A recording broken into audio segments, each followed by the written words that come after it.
Hi, Dr. Bill Kuo. I'm a urologist. I've been in Tucson for over 20 years. I usually introduce myself to my patients on a first name basis. I believe I should treat most patients like family. When I turned 50, we were celebrating my birthday and my wife scheduled a colonoscopy. When I woke up, I saw my gastroenterologist and he was crying and he told me, "We found something." I had no symptoms. I had stage 3 rectal cancer.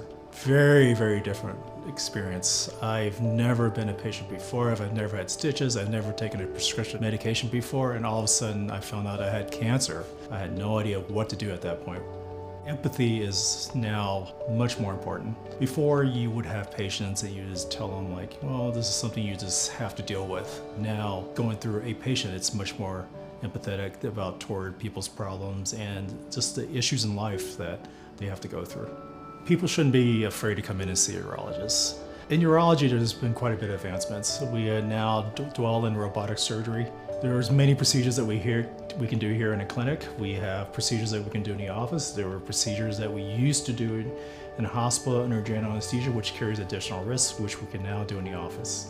Early detection for certain malignancies in urology is easy. It could be as simple as a blood test, a urine test, and sometimes a scope just to take a quick look inside the bladder, which is essentially painless. I usually like to give the patients all the options that are available that is appropriate for them. Not every procedure is appropriate for every patient. Typical stay in the hospital 20 years ago would have been 5 to 7 days. Now it's down to overnight stay. A lot of our surgeries are outpatient. Approximately 90% of our surgeries are now done as an outpatient, and recoveries are very fast.